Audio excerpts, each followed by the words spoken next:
प्यारे विद्यार्थियों, मैं उमेश चंद्र। आइए आज हम लोग बापू की प्रति सुमित्रा नंदन पंत द्वारा रचित इस काव्यखंड का दूसरा भाग अध्ययन करते हैं। पहले हम लोग वाचन करेंगे। सुख भोग खोजने आते सब, आए तुम करने सत्य खोज। जग की मिट्टी के पुतले जन, तुम आत्मा के मन के मनोज। जड़ता हिंसा स्पर्धा में भर, चेतना अहिंसा नम्र ओज। पशुता का पंकज बना दिया, तुमने मानवता का सरोज। पंत जी कहते हैं कि हे बापू जी, वैसे तो इस दुनिया में जो भी लोग इस पृथ्वी पर जन्म लिए हैं, सब ऐशो आराम की ज़िंदगी जीने की कामना करते हैं। सब सुख की ही खोज करने के लिए इस धरती पर आते हैं। हमको ऐशो आराम की ज़िंदगी, सुख की ज़िंदगी जीने को मिले। लेकिन आप इस पृथ्वी पर अवतरित हुए हैं तो आप सुख सुविधा के लिए केवल नहीं, बल्कि आपने वास्तव में इस पृथ्वी पर सत्य क्या है, उस सत्य की खोज के लिए अवतार लिया है। मानव मिट्टी से, जग में मिट्टी के पुतले जन, जन्म होता है लोग। इस संसार में मानव मिट्टी से बना हुआ एक पुतला है। क्या है? मिट्टी से बना हुआ एक पुतला है।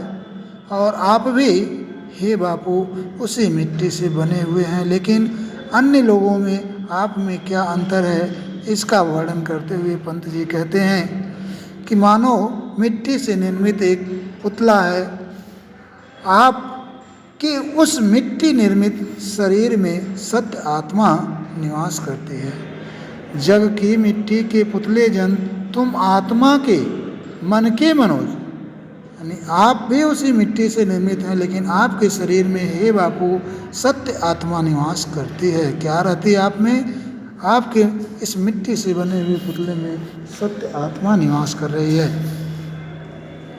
आगे कहते हैं पंत जी, जड़ता हिंसा स्पर्धा में भर, चेतना अहिंसा नम्र ओज। हे बापू, आप भी मिट्टी के बने थे, लेकिन आप में क्या है? आपके इस मिट्टी से बने हुए शरीर में सत्य आत्मा तो निवास कर ही रही थी, तथा आप मन को प्रसन्न करने वाले, क्या हैं आप? मन को खुश करने वाले, प्रसन्न करने वाले कमल के समान थे। आप भी तो मिट्टी के ही पुतले थे, लेकिन आप हमारे या लोगों के मन को प्रसन्न करने वाले कमल के समान थे। आगे है, जड़ता हिंसा स्पर्धा में भर, चेतना अहिंसा नम्र ओज। हे बापू, पंत जी कहते हैं हे बापू, उस मिट्टी से निर्मित शरीर में सत्य आत्मा तो आपके निवास कर ही रही है, लेकिन आपने मानवता की अकर्मता और मानव में अंतर्गत जो हिंसा की प्रवृत्ति हो गई थी, जो मानव में प्रतिद्वंदिता हो गई थी, उसको दूर करके, क्या जड़ता हिंसा स्पर्धा इन सबों को दूर करके उसमें आपने क्या किया? चेतना अहिंसा नम्र ओज। क्या आप उस मानव के मन में भर दिया? आपने उस मानव के मन में ज्ञान, अहिंसा और आत्मिक शक्ति, यानी जो भी मानव के अंतर्गत अच्छे गुण होने चाहिए, वो सारे गुणों को आपने जागृत कर दिया, आपने भर दिया। हे बापू, आगे है, पशुता का पंकज बना दिया, तुमने मानवता का सरोज।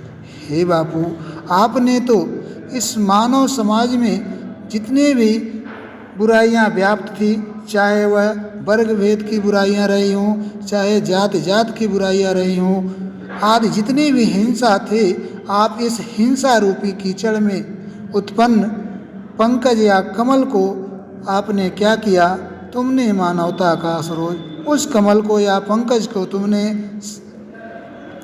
सत्य, अहिंसा और त्याग तथा मानवता रूपी स्वच्छ सरोवर में उत्पन्न या पैदा हुए कमल यानी उस कमल को सरोज कहा जाता है के समान बना दिया। यानी जो मानव समाज तमाम बुराइयों में लीन था, डूबा हुआ था, उस मानव समाज को उस बुराइयों से निकाल करके एक अच्छा व्यक्ति बना दिया। अर्थात जिस प्रकार पंकज, कीचड़ में उत्पन्न होने वाले कमल को पंकज कहा जाता है, तो हमारा समाज उस समय तमाम बुराइयों रूपी कीचड़ से उत्पन्न तमाम उसमें बुराइयां थी, ऐसा कमल था, लेकिन आपने उसमें अच्छाइयाँ भरकर उसको सुंदर अच्छे सरोवर रूपी तालाब में, अच्छे तालाब में उत्पन्न कमल की तरह बना दिया। अर्थात उनके मन को आपने स्वच्छ, पवित्र और अच्छा बना दिया।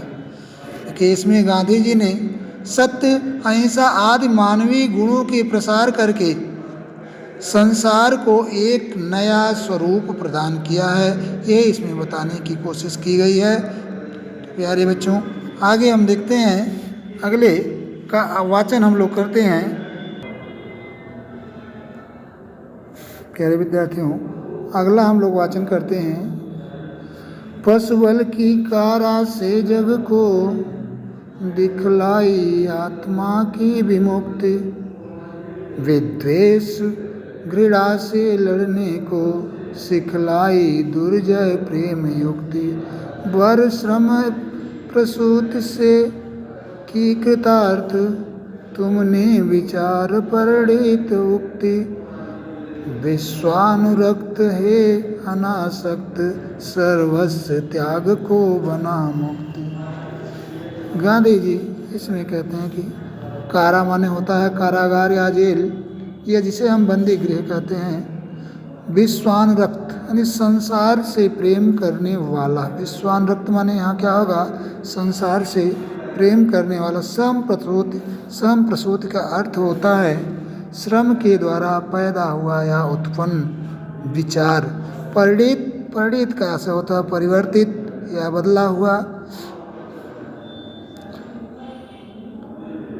तो आप देखिए आगे, पशु बल की कारा से जग को, पशु बल की कारा से जग को गांधी जी को संबोधित करते हुए कभी कह रहा कि हे गांधी जी, जिस समय यह पूरा संसार पार्श्विक शक्तियों के कारागार में बंद था, कारा माने जेल में बंद था, पार्श्विक शक्तियों के जेल में जिस समय ये पूरा संसार क्या था, बंद था, और बंद होकर के करा आ रहा था, दुख व्यक्त कर रहा था, उस समय तुमने ही हे गांधी, उस समय आपने ही अहिंसा के आधार पर आत्मा की मुक्ति दिखलाई, आत्मा की मुक्ति। उस समय आपने ही अहिंसा के आधार पर, अहिंसा को चयन करके उसके आधार पर इस आत्मा को मुक्ति यानी मोक्ष प्रणाली सिखलाई। आगे है, विद्वेष घृणा से लड़ने को सिखलाई दुर्जय प्रेम मुक्ति। हे गांधी, आपने विचारों को, हे गांधी, आपने लोगों के विचारों में जो ईर्ष्या, द्वेष एवं घृणा के भाव भरे हुए थे, ऐसे विचार रखने वालों से प्रेम का व्यवहार करने की बात आपने सिखलाई। आगे है, परिश्रम प्रसूति से की कृतार्थ, तुमने विचार परिणित उक्ति। हे गांधी, आपने अपने अच्छे विचारों को मात्र कथन तक ही सीमित नहीं रखा। केवल अच्छे विचार आपके मन में आते, उसको केवल आप कहते ही नहीं थे, अपितु बल्कि कथन को सीमित नहीं, बल्कि उन्हें अपने मन में जो विचार आए, आपने उन विचारों को व्यवहारिक रूप में परिवर्तित करके दिखाया भी। अर्थात जैसा मन में आपके आया अच्छे विचार, उन विचारों के आधार पर आपने समाज में ऐसा व्यवहार करके लोगों को दिखलाया भी। इस प्रकार आपने, हे गांधी जी, इस प्रकार आपने विचारों के अनुरूप व्यवहार और कार्य के संबंध में कहे जाने वाले कथनों को आपने अपने अच्छे कर्म के माध्यम से कृतार्थ किया है, धन्य किया है। विश्वानुरक्त हे अनासक्त, सर्वस्व त्याग को बना मुक्ति। यानी इस संसार के प्रति आपने प्रेम भाव रखने वाले, संसार के प्रति जो भी प्रेम भाव होता है वह प्रेम भाव रखने वाले तथा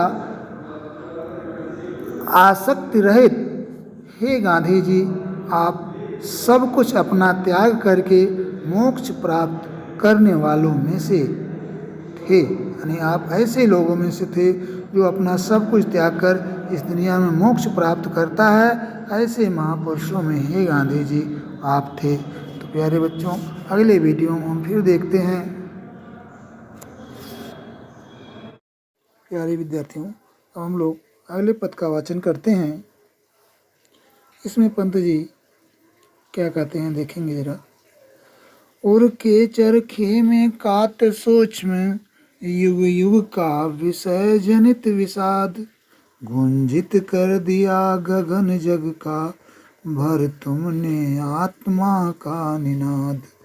रंग रंग खद्दर के सूत्रों में नवजीवन आशा स्पृहालाद, मानवी कला के सूत्रधार हर लिया यंत्र कौशल प्रवाद। कुछ शब्दों पर यहाँ ध्यान देंगे, जैसे उर के माने हृदय के, किसके? हृदय के। उर के माने हृदय के, चरखे माने जानते ही हैं सोच में, युग युग। आगे है विषय जनित। विषय जनित माने वासना से उत्पन्न। विषय जनित माने वासना से, जनित माने होता है उत्पन्न, विषय जनित माने वासना से उत्पन्न। और विषाद का अर्थ होता है वेदना या पीड़ा। विषाद माने वेदना या पीड़ा। और इधर देखेंगे तो निनाद। निनाद का अर्थ होता है संगीतमय गूंज। कैसी गूंज? निनाद माने संगीतमय गूंज, मधुर गूंज या संगीतमय गूंज। और इधर देखेंगे थोड़ा सा स्प्रेह आह्लाद। स्प्रेह आह्लाद दीर्घ संधि होगी, स्प्रेह आह्लाद। स्प्रेह आह्लाद का मानो, स्प्रेह माने होता है स्प्रिया, स्प्रिया माने होता है इच्छा, और आह्लाद माने होता है प्रफुल्लता या प्रसन्नता। तो स्पृहालाद माने इच्छा और प्रफुल्लता या प्रसन्नता या खुशी। तो आप देखेंगे आगे, उर के चरखे में कात सूक्ष्म युग युग का विषय जनित विषाद। यानी यहाँ पंत जी गांधी जी के आत्मिक विकास और नवयुग के निर्माण की भूमिका, नवयुग के निर्माण में उनका क्या योगदान रहा है उसका उल्लेख करने का प्रयास किया है। कौन है इसके रचयिता? पंत जी हैं। पंत जी कहते हैं, हे गांधी, आपके द्वारा उर के चरखे में कात सोचो। हे गांधी, आपने अपने चरखा आंदोलन के सहायता से केवल भौतिक उद्देश्यों को प्राप्त करने के लिए उर के चरखे को कात सोच युग युग का विषय जनित, केवल भौतिक उद्देश्य जो मानव का होता है उसको प्राप्त करने के लिए ही नहीं आपने चरखा को चलाया था, बल्कि वह केवल आर्थिक हितों को ध्यान में रखकर ही नहीं चलाया गया था। क्या आपका चरखा आंदोलन, अपितु बल्कि उस आंदोलन का, किसका? उस चरखे के आंदोलन का कुछ उद्देश्य और ही था। क्या उद्देश्य था उस चरखे के आंदोलन का? किस लिए आपने जन जन को चरखा चलाने की बात कही थी? पंत जी कहते हैं, इसलिए क्योंकि उसका उद्देश्य ही कुछ और था। क्या था उद्देश्य? कि अपनी आत्मिक शुद्धि करना भी उस चरखे का उद्देश्य था। इसलिए आपने जन जन को चरखा चलाने के साथ साथ उन्हें आत्मिक शुद्धि करना भी सिखाया था। हे बापू, आपने उस चरखे के समान ही अपने हृदय के चरखे पर कितने ही युगों से छिपी वेदना, पीड़ा, दुख को काट कर, तमाम दुखों को झेलकर उसका रूप परिवर्तित कर दिया। क्या किया आपने? उसका रूप ही बदल दिया। आगे कवि कहता है, युग युग का विषय जनित विषाद। हे बापू, भौतिक वासनाओं का परित्याग करके आपने चरखे की गूंज के साथ साथ आत्मा के क्या गुंजित कर दिया गगन जग का। भर तुमने आत्मा का निनाद। किसका निनाद?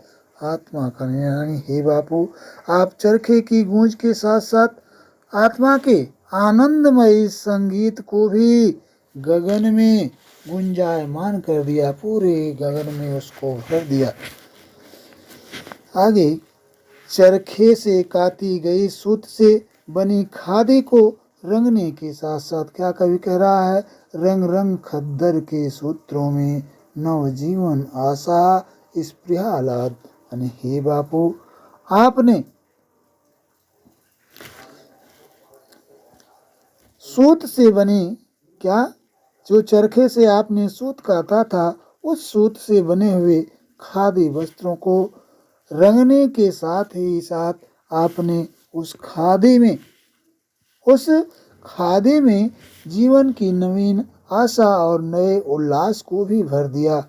इतना ही नहीं, मानव जीवन के लिए नवीन युग और एक नवीन कला का भी आपने सूत्रपात कर दिया। प्रारंभ एक नई कला का भी आपने कर दिया। आगे है, मानवीय कला के सूत्र यानी आपने नई कला लोगों के अंदर भर दिया। इस प्रकार हे बापू, जहां आपने एक और युग युग की वासना से उत्पन्न दुखों को, वेदनाओं का अंत किया, वहीं आपने हर लिया यंत्र कौशल प्रवाद। वहीं आपने उधर दुखों को दूर किया तो इधर आपने यंत्रीकरण से तमाम जो तरह तरह के यंत्र से यंत्रीकरण हो गए थे, इससे उस यंत्रीकरण से उत्पन्न जो भी संघर्ष एवं दुख को भी दूर किया आपने। किसको? संघर्षों को, दुखों को भी आपने दूर किया। किससे उत्पन्न हुए थे ये संघर्ष या दुख? ये यंत्रीकरण उस समाज में उस समय जो हो गया था, उससे जो उत्पन्न हमारी भारतीय सभ्यता में जो संघर्ष की स्थिति आ गई थी, उसको आपने दूर किया और आत्मिक ज्योति से प्रकाशमान एक नवीन सभ्यता को आपने प्रारंभ किया, शुरू किया। एक नई सभ्यता का विकास आपके द्वारा हुआ। इस प्रकार हे बापू, आप बड़े ही क्या थे? महान थे। तो यहाँ गांधी जी के आत्मिक विकास और नवयुग निर्माण में उनकी क्या भूमिका रही, क्या उनका योगदान रहा, इसका वर्णन आपने देखा। चरखा आंदोलन के माध्यम से गांधी जी द्वारा किए गए आत्मिक शुद्धि के प्रयास और उनके द्वारा नए युग के जो सूत्रपात किया गया, शुरुआत की गई, उसके रूप में उनके कार्यों को प्रभावपूर्ण अभिव्यक्ति हुई है, ऐसा इसमें दिखलाने का प्रयास किया गया है। अगला आप देखेंगे, साम्राज्यवाद था कंस वंदनी, मानवता पशुबलाक्रांत, मानवता पशुबलाक्रांत, श्रृंखला दास्ता प्रहरी बहु, निर्मम शासन पद शक्ति भ्रांत, कारागृह में थे दिव्य जन्म, मानव आत्मा को मुक्त कांत, जन शोषण की बढ़ती यमुना, तुमने की नत पद प्रणत शांत। पद प्रणत शांत यानी यहाँ बापू जी को उस कृष्ण के रूप में बतलाया गया है और जो अंग्रेजों की शासन व्यवस्था से, जो अंग्रेजों के अधीन हमारा देश था, उसको उस वंदनी देवकी की तरह बताया गया है और अंग्रेजों को कंस की तरह बताया गया है। उसी के माध्यम से ये बात बताने का प्रयास पंत जी ने किया है। क्या कहा है? साम्राज्यवाद था कंस वंदिनी, साम्राज्यवाद था कंस वंदिनी, मानवता पशु बलाक्रांत। यानी इसमें पंत जी बताने का प्रयास किए हैं कि यहाँ गांधी जी ने किस प्रकार या कैसे विदेशियों को भगाकर भारतवर्ष को विदेशियों से मुक्त कराया, इसी का सुंदर वर्णन पंत जी करते हैं। बलाक्रांत का आशय होता है अपने बल से या कोई बल से किसी को पीड़ित करे तो वह बलाक्रांत होता है। भ्रांत माने होता है भ्रांति से युक्त, दिव्य यानी अलौकिक होता है दिव्य का आशय, और कांत कांत माने होता है सुंदर, प्रणत माने विनीत या विनम्र। तो गांधी जी किस प्रकार विदेशियों को इस भारतवर्ष से भगाया और भारतवर्ष को विदेशियों से मुक्त किया, इसी का वर्णन बड़े ही सुंदर ढंग से पंत जी करते हुए कहते हैं। साम्राज्यवाद था कंसबंदिनी, मानवता पशुबलाक्रांत। यानी किस प्रकार अंग्रेजी साम्राज्यवाद भारतीयों के लिए कंस के समान था, नहीं वह अंग्रेजी शासन इस भारतवासियों के लिए किसकी तरह था, कंस की तरह था, और भारतवासी जेल की कैदी उस देवकी की तरह थे। यानी वंदनी कौन थे, वंदनी यानी देवकी वहाँ थी, कंस की वंदनी, यहाँ पूरे भारतवासी अंग्रेजों की वंदनी अर्थात अंग्रेजों के अधीन थे। तो भारतवासियों को उस वंदनी देवकी की तरह और अंग्रेजी साम्राज्य को कंस की तरह ऐसा वर्णन किया है। मानवता पशु बलाक्रांत, इस प्रकार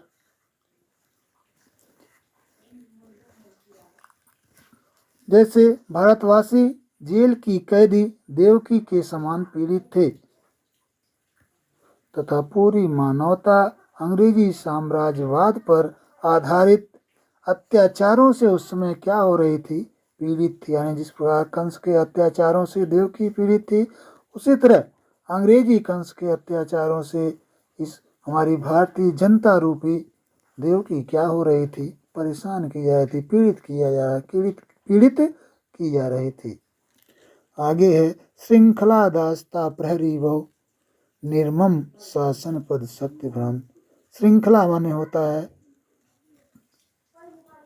हथकड़ी या कड़ी होता है, बेड़ी होता है श्रृंखला का आशय, यहाँ से बेड़ी लिखेंगे हम। तो आगे गांधी जी के अच्छे भावों को प्रकट करते हुए कैसे कैसे उन्होंने हमारे देश को आज़ाद कराने के लिए अपनी अहम भूमिका निभाई थी, इसी का वर्णन पंत जी करते हुए कहते हैं। क्या कहते हैं,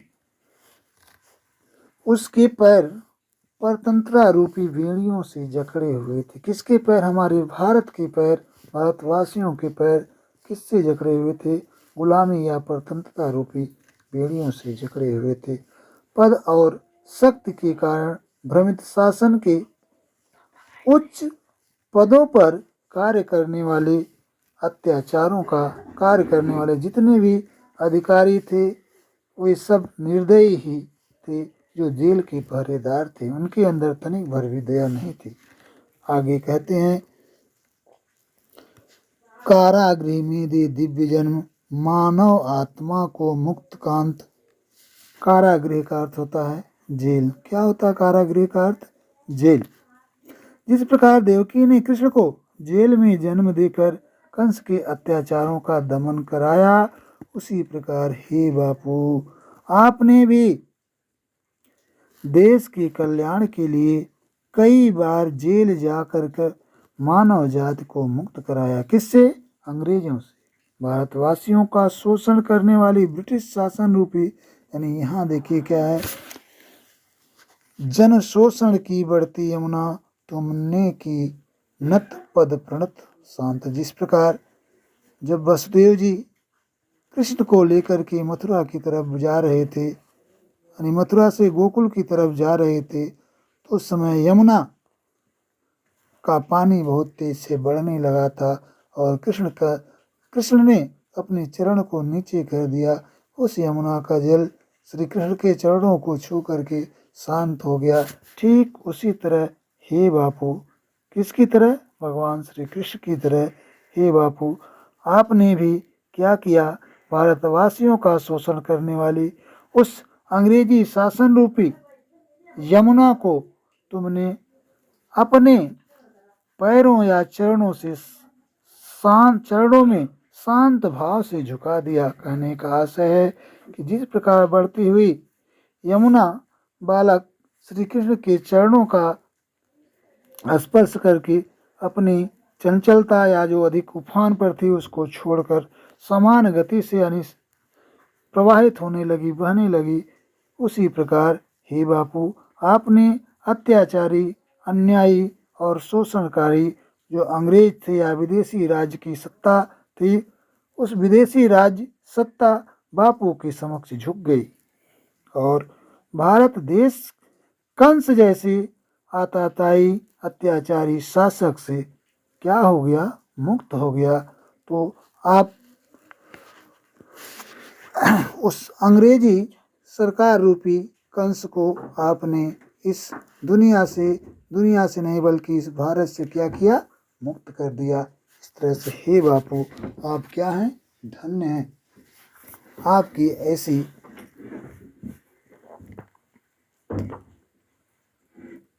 जो शक्ति थी, जो आत्मिक शक्ति थी, जो लोगों को एक करने की शक्ति थी, वह धन्य है। आगे देखते हैं कि बापू, कवि ने बापू को ईश्वर का अवतार मान करके उन्हें युग पुरुष के रूप में चित्रित किया है। अगर आप देखते हैं, हम लोग वाचन करते हैं, काराथी संस्कृत विगत भित्ति, काराथी संस्कृत विगत भित्ति, बहु धर्म जाति गति रूप नाम, बंदी जग जीवन भू विभक्त, विज्ञान मूढ़ जन प्रकृत काम, आए तुम मुक्त पुरुष कहने, आए तुम मुक्त पुरुष कहने, मिथ्या जड़ बंधन सत्य राम, नानृतम जयति सत्यम मा भई, नानृतम जयति सत्यम मा भई, जय ज्ञान ज्योति तुमको प्रणाम, जय ज्ञान ज्योति तुमको प्रणाम। कारा का आशय होता है जेल या कारागार या बंदी गृह। विभक्त, विभक्त माने अलग अलग अथवा बटा हुआ। अन्यतम, अन्यतम माने होता है झूठ। माँ का अर्थ होता है मत, भय, भयभीत या डर। इस प्रकार आप थोड़ा देखेंगे इसमें पंत जी ने यही बताने की प्यारे बच्चों कोशिश किया है। क्या बताने की कोशिश किया है कि महात्मा गांधी ने देश का उद्धार करने के लिए क्या क्या कार्य किए हैं, उसी का लगभग इसमें वर्णन किया गया है और उनके प्रति कृतज्ञता ज्ञापित की गई है। किनके प्रति? महात्मा गांधी के प्रति। तो देखते हैं, काराथी संस्कृत विगत भित्ति। भित्ति का अर्थ होता है दीवार। क्या होता है? दीवार होता है। तो हमारी संस्कृत पिछले कई वर्षों से अर्थात लंबे समय से क्या थी? बंधनी थी। अर्थात यहाँ सब कुछ विदेशियों की इच्छा अनुसार संचालित होते थे, यानी वो जो ऐसा चाहते थे उसके अनुसार हमारी जनता करने को मजबूर थी। हमें अपनी सभ्यता और संस्कृति के अनुरूप कुछ भी करने की स्वतंत्रता नहीं थी। हमारे बीच में बहुधर्म जाति गति रूप नाम, यानी हमारे बीच में तरह तरह के धर्म, तरह तरह की जातियाँ, ऊंच नीच का भेदभाव, काले गोरे का भेदभाव आदि तमाम ऐसी भारत के लोगों के अंदर ऐसी तमाम दीवारें खड़ी थी। अर्थात आपस में तमाम मतभेद हम भारतीयों में ही था, जो कि हमारी प्रगति में रोड़ा या बांधा डाल रही थी। क्या? यही हमारे जो जात पात का ऊंच नीच का भेदभाव था, यह हमारे समाज में हमारे आगे बढ़ने के लिए बाधा थी। आगे कहते हैं, बंदी जग जीवन भू विभक्त, यानी ये पूरा भारत अंग्रेजों का बंदी था, अर्थात गुलाम था। इस प्रकार संपूर्ण सामान्य जनजीवन ही क्या था, अंग्रेजों की कैद में था। पूरी धरती क्षेत्रीयता और भाषावाद आदि के आधार पर बटी हुई थी। बंदी जगजीवन भू विभक्त, पूरी पृथ्वी क्या हुई थी, बटी हुई थी क्षेत्रवाद आदि के आधार पर। विज्ञान मूढ़ जन प्रकृति काम, विज्ञान मूढ़ जन प्रकृति काम, विज्ञान की प्रगति के कारण विवेकहीन मनुष्य, विज्ञान मूढ़ यानी विज्ञान जो आगे बढ़ रहा है था उसके कारण यह विवेक शून्य या विवेकहीन मनुष्य प्रकृति को अपनी इच्छा अनुसार, जन प्रकृति काम, प्रकृति को अपनी इच्छा अनुसार यानी जैसा वो चाहते थे वैसा संचालित करने का प्रयास कर रहे थे। कौन लोग? मानव लोग। ऐसी विषम परिस्थितियों में आए तुम मुक्त पुरुष कहने। ऐसी विषम परिस्थितियों में हे बापू, हे महात्मा गांधी, आप हमारे मध्य जीवन मुक्त योगी के रूप में अवतरित हुए, अवतार लिए। मुक्त पुरुष कहने आए तुम, अर्थात अवतार लिए आप। आगे मिथ्या जड़ बंधन सत्य राम, मिथ्या जड़ बंधन सत्य राम, नानृतम जयत सत्य माँ भई, जय माँ जय ज्ञान ज्योति तुमको प्रणाम। इन जो भी समाज में हमारे विकृतियां थी, समाज जो तरह तरह के भेदभाव में बटा हुआ था, आपने हे बापू हमारे मध्य जो जीवन मुक्त योगी के रूप में अवतरित हुए, आपने मानवता को उपयुक्त सारी विसंगतियों से मुक्त करने के लिए और हमें यह ज्ञान या संदेश देने के लिए ही हे बापू आप हमारे मध्य अवतरित हुए थे। क्या ज्ञान देने के लिए कि इस संसार के सारे रिश्ते नाते मिथ्या, मिथ्या माने क्या, झूठे हैं। इस संसार के सारे रिश्ते, सारे नाते झूठे हैं और क्या हैं, व्यर्थ, बेकार हैं। इस संसार में यदि कुछ वास्तविक है, कुछ भी अगर सत्य है तो वह राम का नाम है। क्या है? वह राम का नाम है। इस संसार में सत्य है, बाकी सारे कुछ क्या है, असत्य हैं। वो सब हमको बंधन में ही डालने वाले।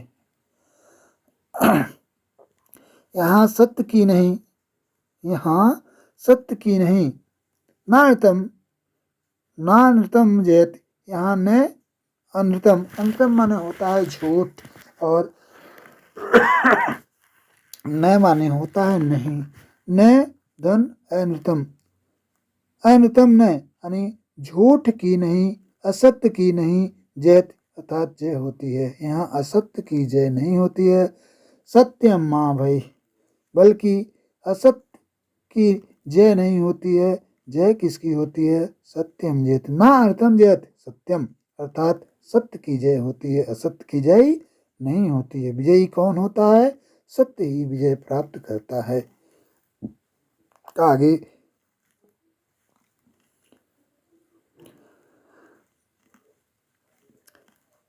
लोगों को संबोधित करते हुए भारतवासियों को कहते हैं गांधी जी, क्या कहते हैं?